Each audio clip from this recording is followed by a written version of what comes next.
Alright guys, so we're going to go ahead and go over your spiral. Like I said, 5 questions like this on your online practice today.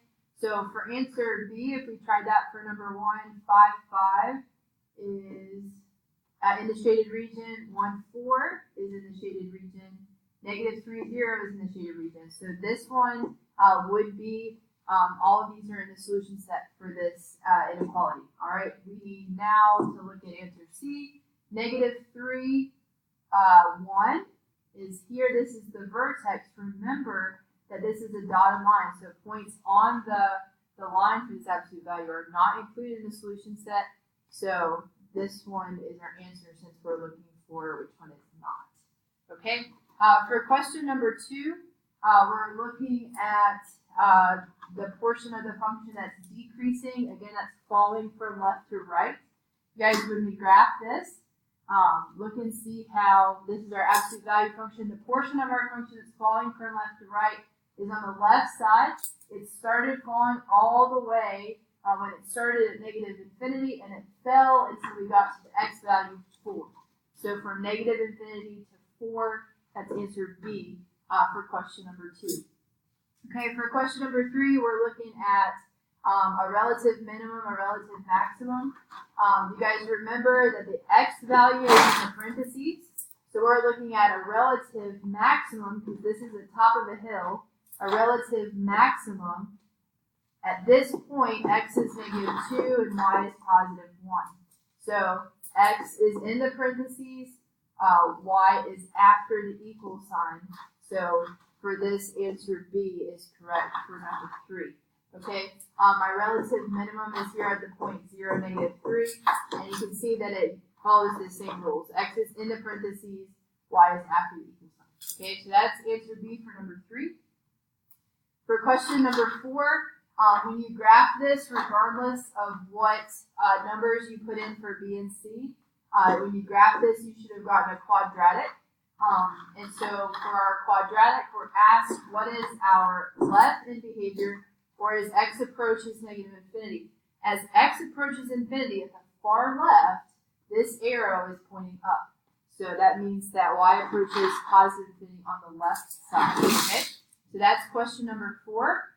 And then lastly, for question number 5, I can throw this on our calculator real quick. For y equals, we have the absolute value of x minus 7 is equal to 2. So let's check out this graph right here. For our graph, we have our absolute value. We have 2 intersections. The x values of our intersections, remember, are the solutions. So second trace 5, enter, right arrow, enter, enter. That's not what I meant to do. For this one, you should have gotten +5 and +9. So those are the x values of your 2 intersections. So that's answer B for number 5. Okay, we're going to go ahead and jump to the notes.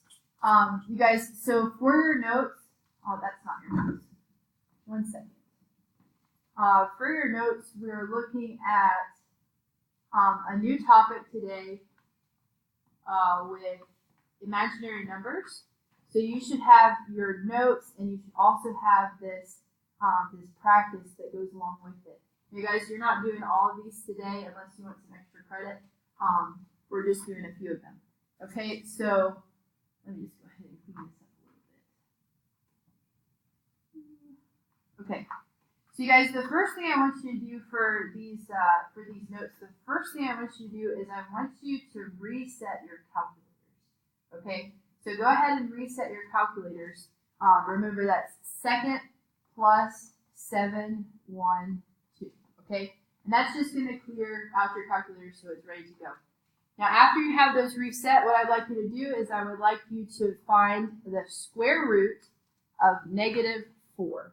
Okay? So go ahead and type in the square root of -4. Okay?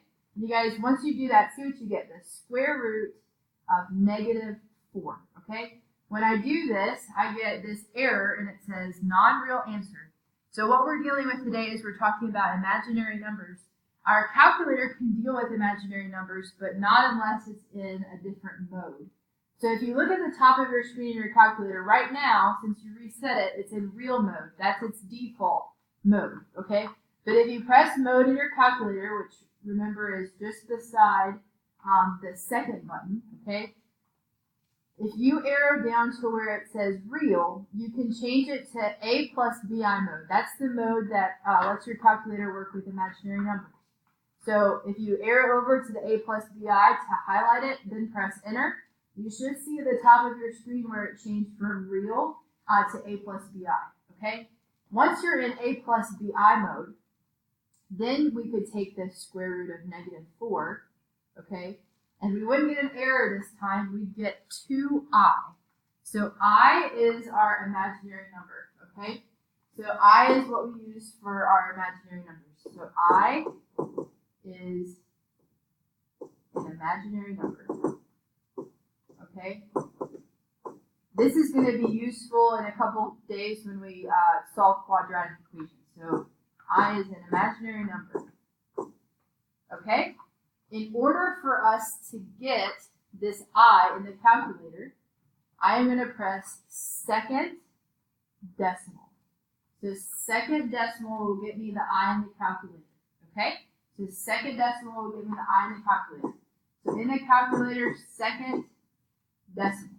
All right, so this is what we've talked about to get ready for our practice today. So I is an imaginary number. Second decimal gets me the I, okay, in the calculator.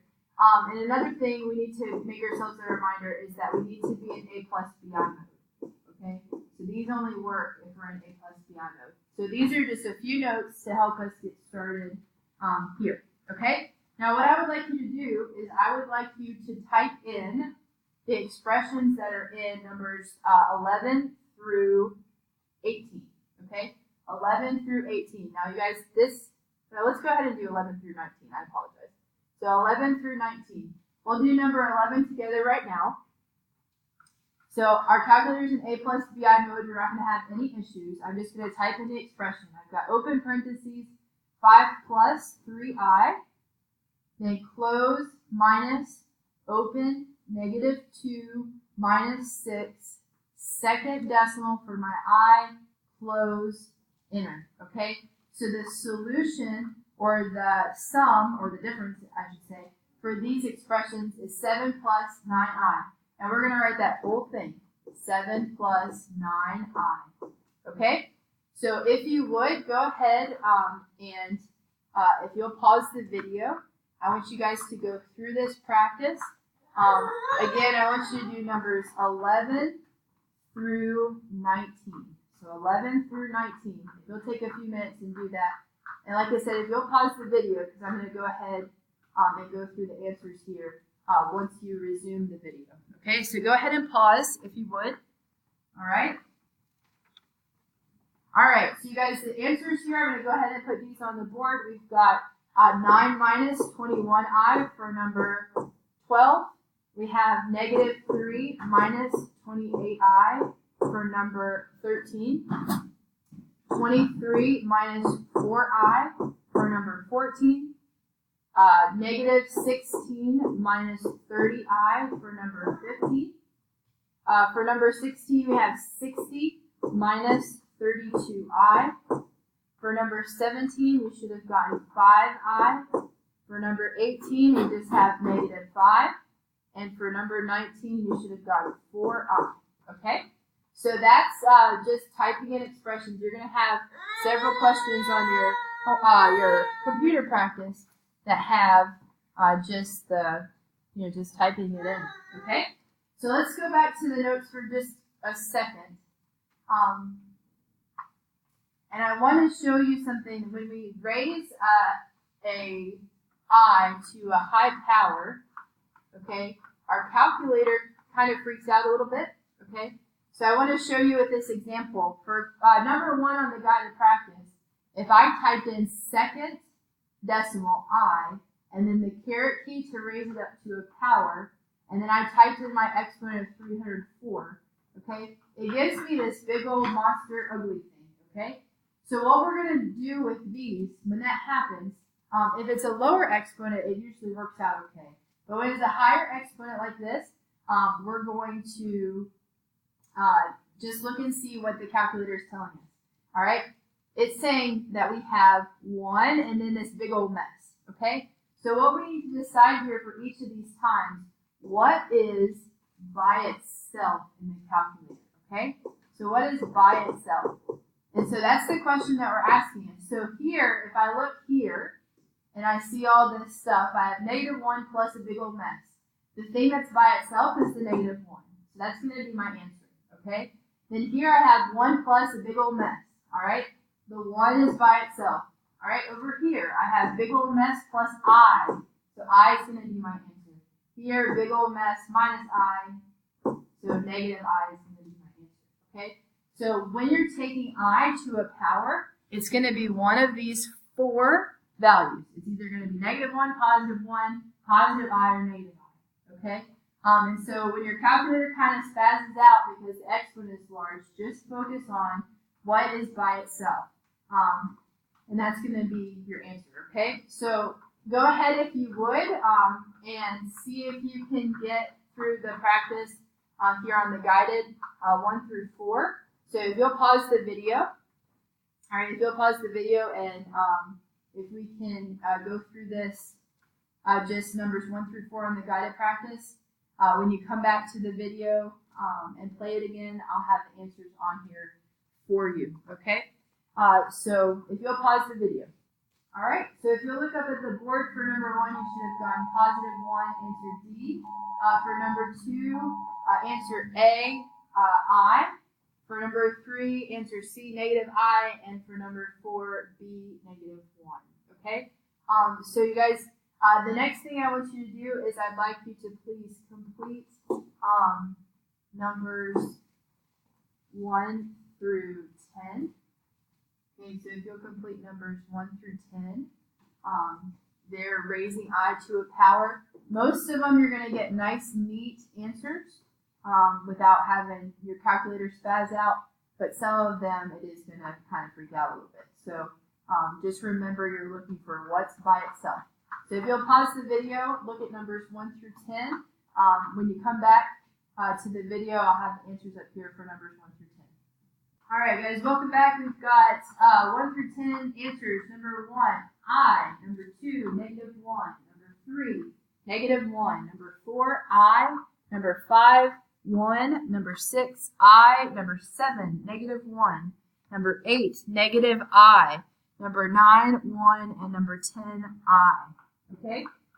So the last little part that I want to go over before we finish up today, the last little part is I'm going to go through the sum problems for numbers 24, 25, and 26. Okay, so these are all the ones that we're going to do together. When you hand this in today, if you've got any of the ones that we didn't do together, if you've got any of those done and correct, then I'll give you a little bit of extra credit. Okay, so let me zoom into this a little bit so we have, so just we can look at it better. Okay, so what I want you to think about is if you had, what this is asking, if we look at number 24, it's asking a piece plus another piece is equal to a total. Okay, is equal to a total. So I want you to think about this. If you needed a total of $1 and you had 37 cents, then you would decide what other piece you need or what more you needed by taking the total and subtracting the piece that you have or the piece that you know. So that's exactly what you're doing here. You're going to take your total, -12 plus 3i. We're going to put that in parentheses in the calculator. And we're going to subtract the piece that we already know. So 4 minus 5 second decimal I. Okay? So the total minus the piece will give us the other piece. So here our answer, -16 plus 8i. -16 plus 8i. So you guys, you don't have to worry about trying to fill it into this little teeny box. Just write it here to the side like I did. Okay? So piece minus total. All right, so guys, if you would, pause the video, finish up 25 and 26. All right, so look up here for 25, 26. total minus piece. Okay? So that finishes us out.